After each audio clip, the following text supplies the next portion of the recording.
3 cancers, 34 ans de mariage, 2 enfants et un livre. Est-ce qu'on peut utiliser ces chiffres pour résumer ta vie? Oui, on peut les utiliser, ils sont réels. C'est 3 cancers, oui. 3 combats, 3 luttes, 3 victoires. 34 ans de mariage, 34 ans de bonheur et d'amour. 2 enfants, 2 processus de vie incroyables. C'est que du bonheur, voilà, c'est de la vie qui t'entoure. Et un livre, un témoignage important, c'est encore aussi tout un moment de vie partagée. Donc oui, mais ça ne se résume pas à ça. Il y a tellement d'à côté, tellement de choses en plus. C'est ma vie. Qui sont Bibi, Mac et Atchoum? 3 compagnons de vie, mes 3 cancers. Bibi, mon cancer des 2 seins, qui arrivait comme je l'attendais depuis mes 16 ans. On m'avait toujours dit que j'avais 200% de chance d'avoir un cancer. Donc voilà, donc Bibi, ça me concernait. Et 2 fois mes seins, donc Bibi. Une étape importante, une découverte des cancers. Mac, ma balle de pancréas, qui était vraiment perturbante, donc ça m'a fait penser tout de suite à McEnroe, le joueur de tennis de ma jeunesse qui fichait un souk pas possible sur les terrains. Et donc voilà, ma balle de tennis fichait un souk pas mal aussi dans ma vie. Atchoum, c'était tous les postillons métastasiques sur mon foie et voilà, on m'a toujours considérée comme bisounours, donc c'était le petit nain Atchoum qui avait éternué sur mon foie. Voilà comment les noms sont arrivés et comment j'ai baptisé mes cancers. Ça me permettait de les réduire aussi, de leur donner une image, une limite. Comment on fait pour garder espoir quand on apprend qu'on a un cancer? Et as-tu eu peur de mourir? À l'annonce, apprendre que c'est un cancer, on s'en doute parce qu'on a passé des tas d'examens, donc on sait qu'il y a un problème. C'est le verdict qui tombe, c'est comme effectivement un peu au début comme une condamnation. On réagit affectivement, on perd ses repères, on est un petit peu paumé. Et puis, grâce à la sophrologie qui fait partie de ma vie depuis une vingtaine d'années, je prends tout de suite beaucoup plus de recul, j'arrive à me calmer, je prends du temps pour rassembler tous les morceaux du puzzle qui ont un peu éclaté. Et ça me permet de retrouver mon espoir, de visualiser tout le positif qui m'entoure pour lutter. Et puis j'ai la confiance surtout en mon cancérologue que je connais bien et qui est quelqu'un de fantastique. Donc on travaille en équipe tous les deux et je sais dès le départ que ça va fonctionner. Je me programme pour que ça fonctionne. Tu es technicienne supérieure en biologie et sophrologue caïcédienne de formation. Comment tes connaissances professionnelles t'ont aidé dans ton processus de guérison?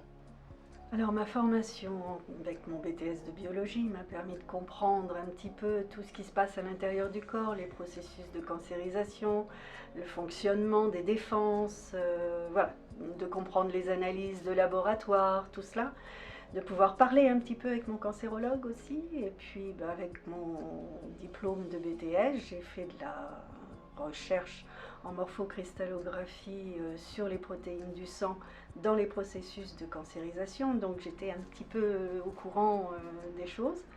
Donc tout ce domaine-là m'a permis vraiment de gérer le côté médical. Ma formation en tant que sophrologue caïcédienne m'a permis de mieux appréhender tout ce qui est lié au combat, à la nouvelle, au verdict en fait de la maladie, pour pouvoir prendre du recul, mieux me défendre, être plus libre dans ma tête, me libérer des peurs, me permettre d'être totalement disponible à moi-même pour pouvoir mettre en place tout ce qu'il faut pour lutter et gagner. Quel a été selon toi le plus grand obstacle à ta guérison? Il n'y en a pas eu vraiment.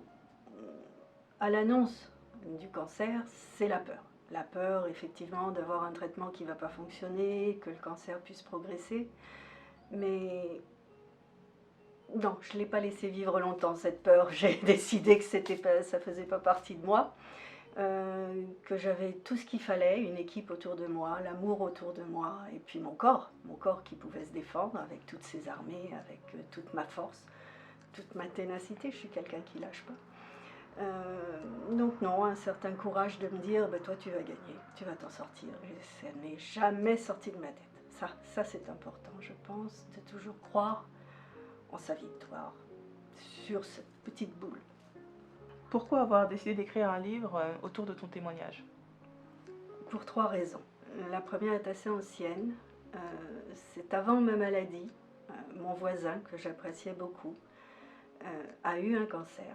Et il m'a dit, tu sais, je vis seule, je suis mal accompagnée, tu m'aides beaucoup, on est ensemble, on forme une équipe, il faudra que tu puisses aider d'autres personnes comme moi.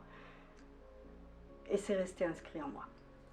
Il n'est plus là, mais la promesse que je lui ai faite, oui, j'aiderai quelqu'un, il n'y a pas de problème, je l'ai inscrite en moi. La deuxième, bah, c'est simplement l'envie, effectivement, après avoir discuté avec plein de personnes comme moi lors de mes hospitalisations ou pendant les traitements, j'ai vu cette peur, cette solitude, souvent le fait d'être abandonné, parce que beaucoup de malades se retrouvent des fois seuls, on fait peur, hein, on représente beaucoup de choses de terrifiants pour la société, et souvent les conjoints, les amis préfèrent quitter le bateau. Donc je me suis dit que peut-être mon expérience, je pouvais la partager pour les aider à mieux traverser en prenant les quelques conseils que je me permets de donner, parce qu'ils m'ont moi-même aidé, et puis aussi pour témoigner à mes enfants, parce qu'eux ont vécu ma maladie d'une certaine manière, m'ont accompagnée avec tout leur amour, mais à leur manière, et il était important qu'elles comprennent ma façon de gérer, ma façon de voir, ma façon de ressentir cette maladie. Et donc voilà, c'est les 3 raisons qui ont fait que j'ai écrit ce livre et j'en suis fière.